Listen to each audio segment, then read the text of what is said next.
नमस्कार, मी अरविंद आठले. भाषण पुष्प मालिकेतलं आज 68वं पुष्प मी आपल्यासमोर प्रस्तुत करतो आहे. सुरुवातीला माझे सद्गुरू श्री नरसिंह सरस्वती यांना वंदन करतो, त्यांचा आशीर्वाद घेतो आणि मग पुढचा विषय 3 भाग आजपर्यंत आपले झाले. गुरूंच्या भेटीसंबंधी सगळा मजकूर पहिल्यापासून त्या निमित्ताने एक उजळणी माझ्या आयुष्याची आपल्यासमोर सगळ्यांसमोर मी करतो आहे. मागच्या भागामध्ये ऋद्वादशीचा प्रसंग मी तुम्हाला वर्णन करून सांगितला आणि मग मला पुढे बोलणं अशक्य झालं. गुरुचं प्रेम इतकं असतं ते असं आतून उफाळून येतं, दुसरं काही सुचत नाही. त्या क्षणी अंगावर असे रोमांच काटे उभे राहतात. त्याचं वर्णन हा जो गुरुभक्त असेल त्याला समजू शकेल.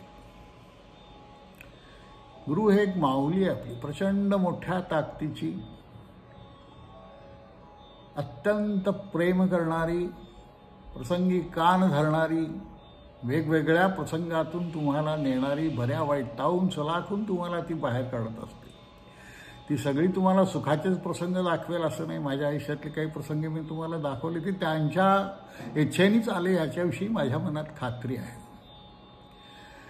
आणि शिष्याचा असं बळकट करतात ते, त्याला हलवून हलवून खुंटा बळकट करतात की मग तो हलत नाही, तो शिष्य पुढे जाऊन ढळत नाही आणि पूर्ण खात्री असल्याशिवाय त्याच्यावर ते कधी कृपा करत नाही. आणि त्या दरम्यान अनेक वेगवेगळ्या प्रकारची अनुष्ठाने तुमच्याकडून ते करून घेतात. मनाची पक्की बैठक आणि सतत तुम्ही त्यांच्या श्रद्धेवर राहाल याची ते काळजी घेतात. श्रद्धा वाढवतात, मुद्दाम आपले दोष दाखवतात.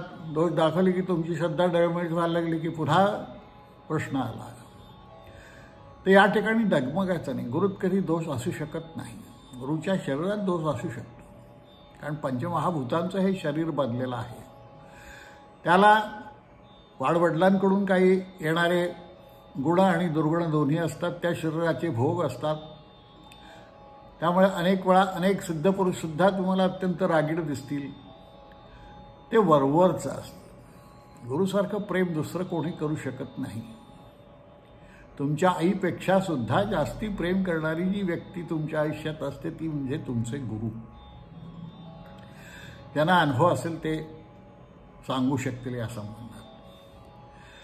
तर हा सगळा समारंभ झाल्यानंतर मी नागपूरला आलो.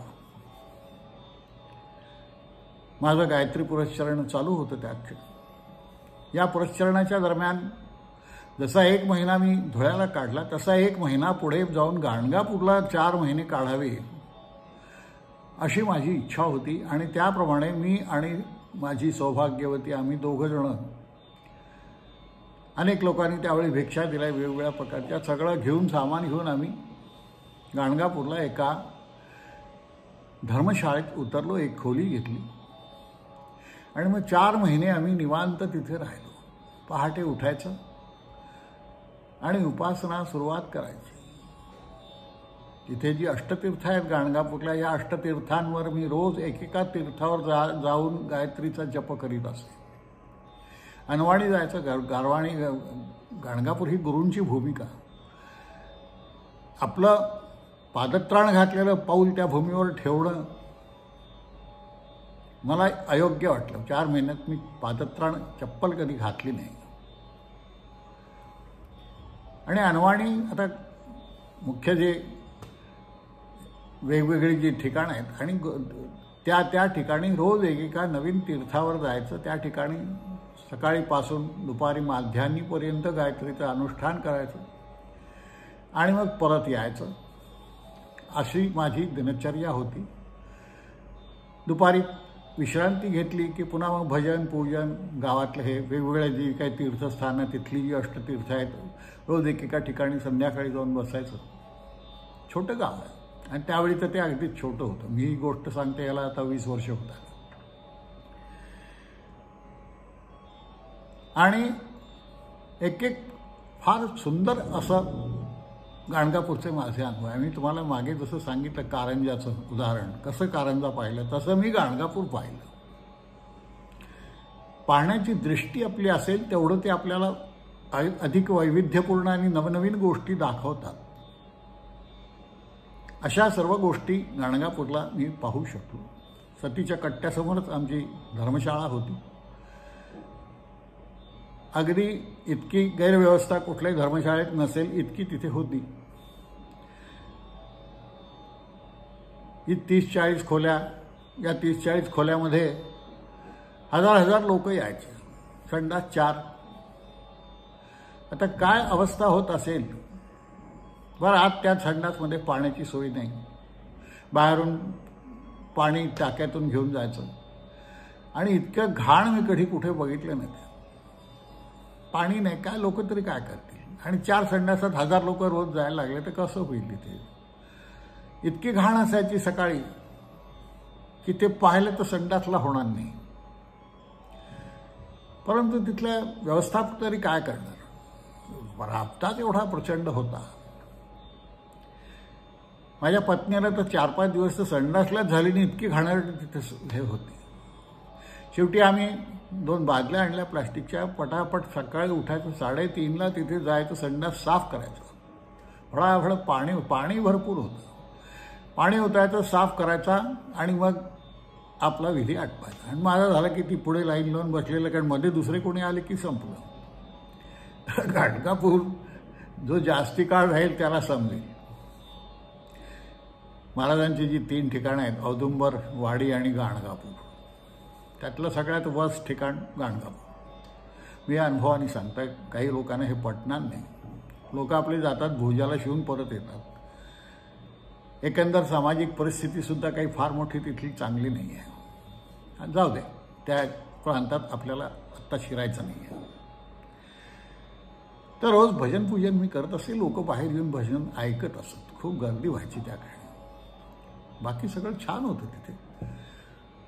कारण आपण सोय, आपल्या पोटापाण्याची सोय म्हणून तिथे जात नाही. आपण गाणगापूरला जातो महाराजांची सेवा करायची. त्यांचा जेवढा सहवास आपल्याला मिळेल तेवढा प्रयत्न करायचा. अशा इच्छेने आपण तिथे गेलं पाहिजे. खायला मिळते की नाही, राहायची सोय चांगली आहे का नाही वगैरे, या गोष्टीकडे आपण लक्ष देऊ नये.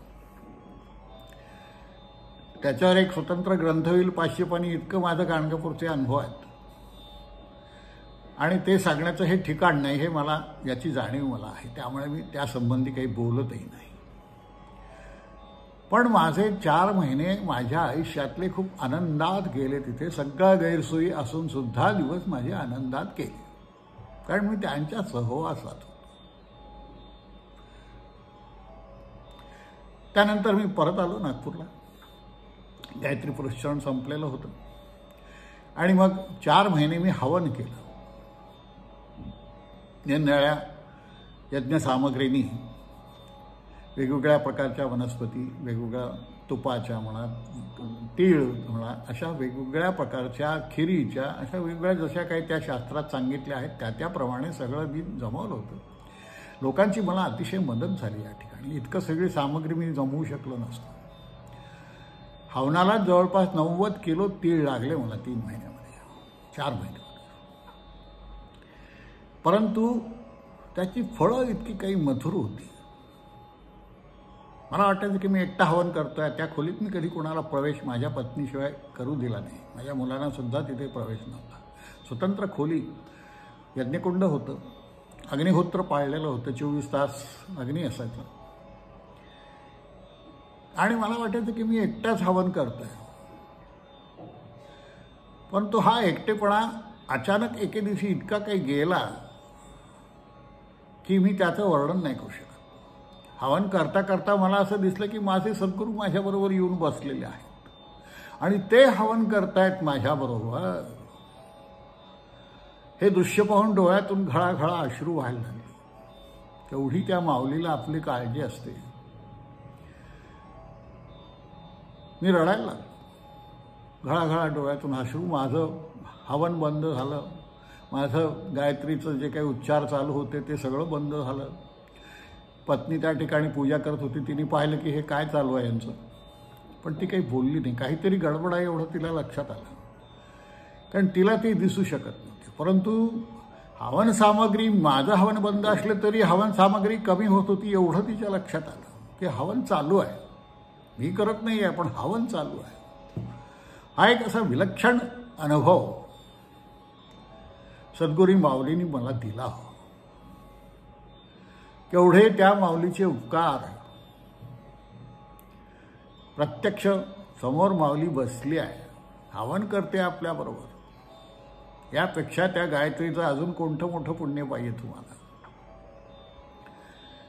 माझे दिवस अत्यंत आनंदात चालले. एक दिवस प्रत्यक्ष अग्निदेव समोर उभे राहिले. भडभडता अग्नी समोर उभा आहे. अग्निदेवतेचं हे दर्शन असं स्तिमित करणारं होतं. गायत्रीचं माझ्या पूर्ण चीज झालं याविषयी माझ्या मनात काही शंका नाही. महाराजांनीच प्रेरणा दिली म्हणून ते गायत्री अनुष्ठान माझ्याकडून झालं. सत्य कडक नियम असतात सगळे, त्याचे ते सगळे नियम मी पाळलेले होते.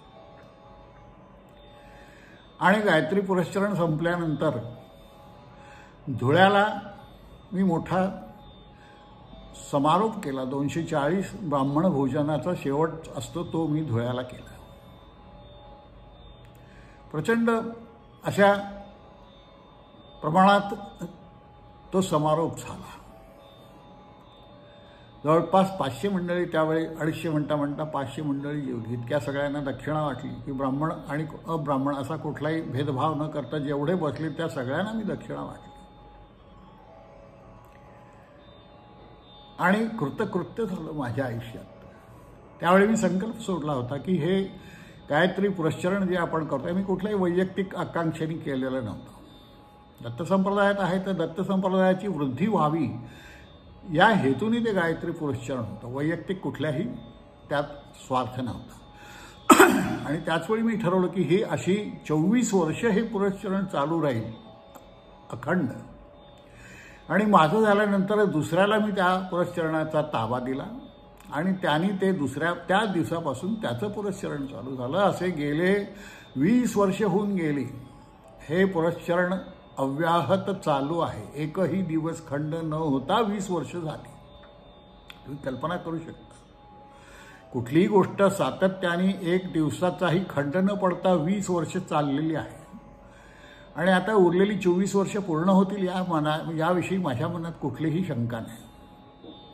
या आठवड्यात मी पुढच्या आठवड्यात जाणार आहे धुळ्याला. त्याचं आणखीन ज्यांनी ते पुरस्चरण सध्या पूर्ण केलं ते माझे एक मित्र आहेत. तर त्यांचा समारंभ शेवटचा त्या ठिकाणी ब्राह्मण भोजनाचा आहे. आणि त्याचा मी तुमच्या पुढे एक व्हिडिओ नंतर आणणार आहे. हे झाल्यानंतर माझ्या डोक्यात आलं की ज्यांना मी दीक्षा दिली ते दीपक भाऊ रुद्र हे माझ्या दीक्षागुरूंचे मोठे चिरंजीव, त्या गादीवरचे अधिकारी. दीक्षा दिली पण त्यांना पूर्ण दीक्षेचे अधिकार मी त्यावेळी दिले नव्हते. त्यांची तयारी व्हायची होती.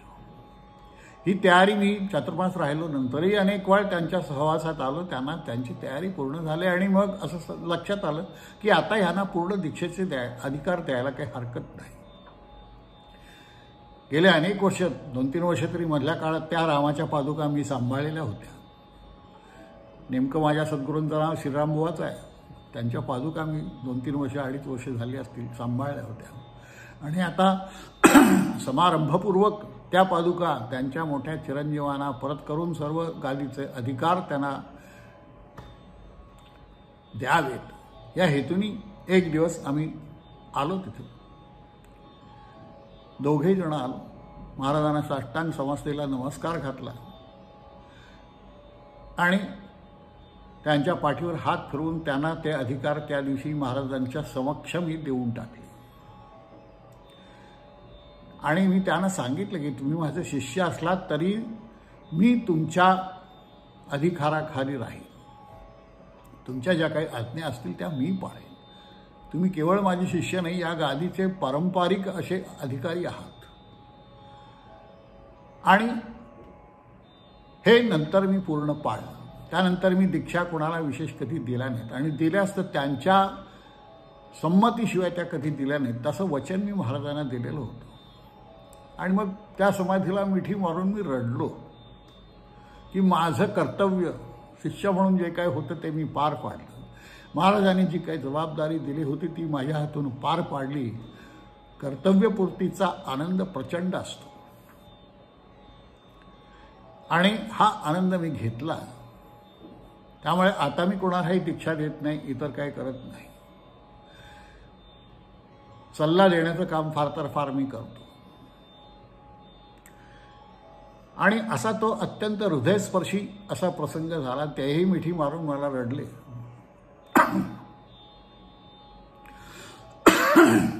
खूप हृदयस्पर्शी असा तो प्रसंग होता. आणि त्यानंतर सर्वाधिकार त्यांना देऊन माझी जबाबदारी मी संपवली. पुढे आता अनेक वेगवेगळे प्रसंग आणखीन माझ्या आयुष्यात व्हायचेच होते. अनेक वेळा महाराजांची अशी इनडायरेक्ट गाठ भेटली. त्यांच्याबरोबर मी पहाटे वेगळ्या देहाच्या अवस्थेत जात असे. एकदा ते आलेत हिमालयात, त्यांच्या गुहेत ते मला घेऊन गेले. आणखीन 2-3 व्यक्ती तिथे बसलेल्या होत्या. गुरु महाराजांचं दर्शन, पायाचं दर्शन झाल्यानंतर अजून काय पाहिजे हो.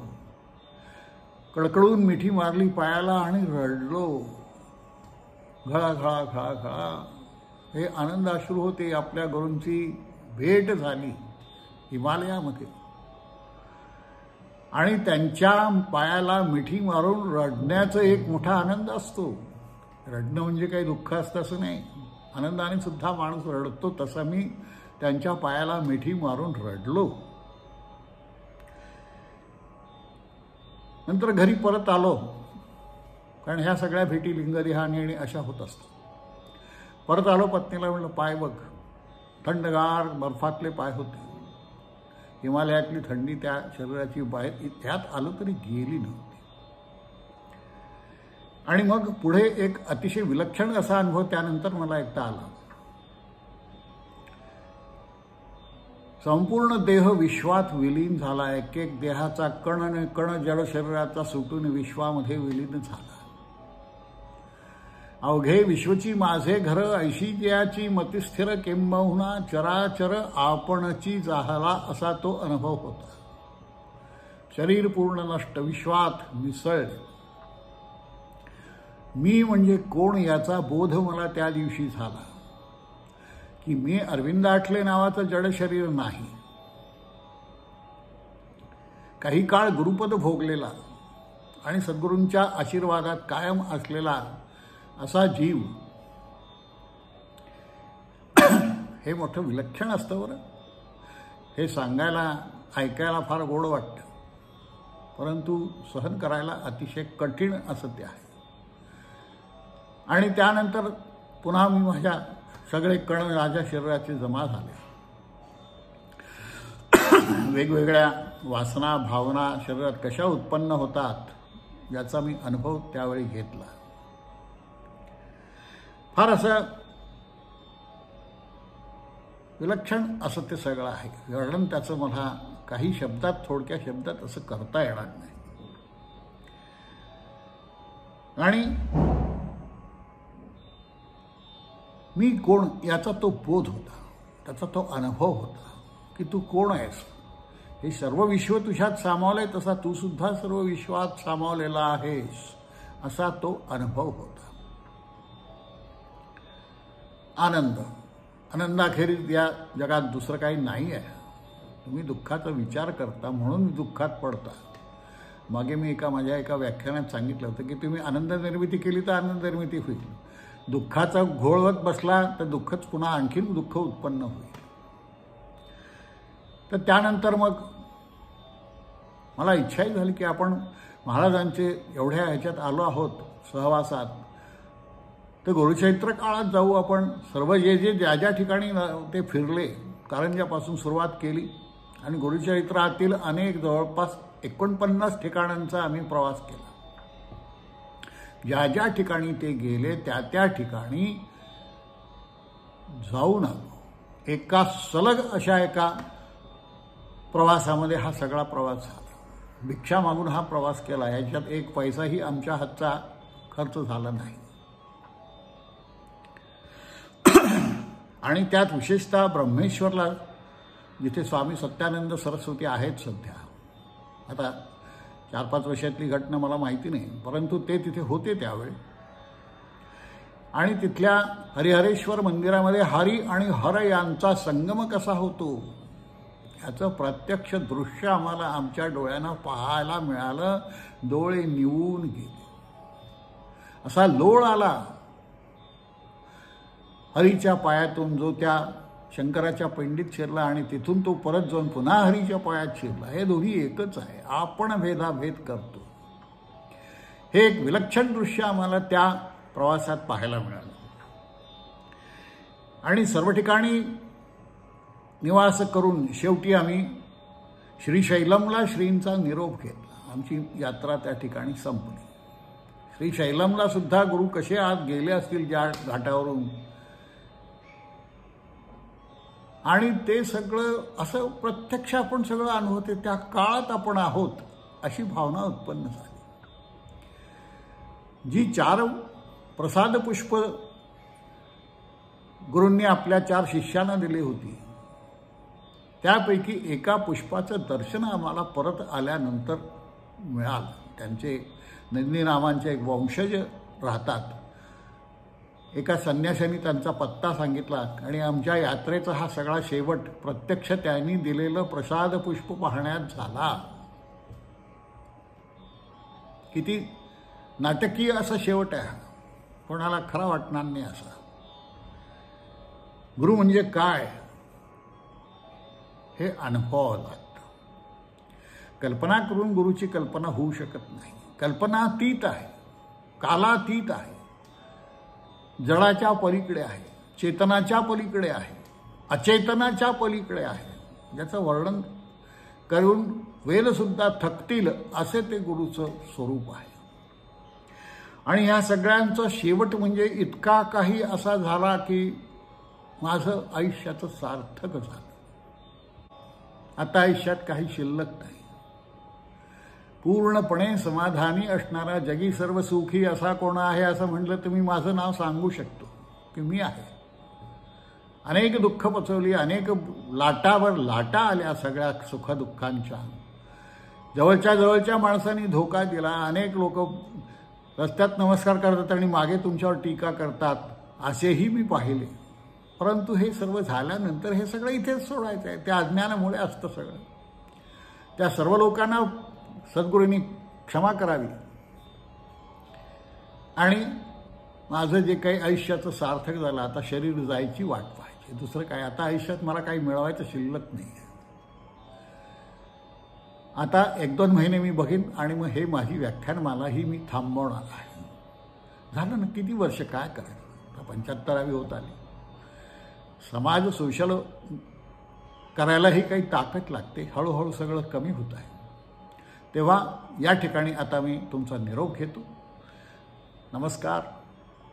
कृपा असू द्या सगळ्यांची. तुम्हा सर्वांमध्ये माझ्या गुरूंचा वास आहे हे मला माहिती आहे. कृपा करा. उदार अंतःकरणाने माझं काही चुकलं असेल सांगण्यात तर माफ करा. नमस्कार. पुन्हा भेटू.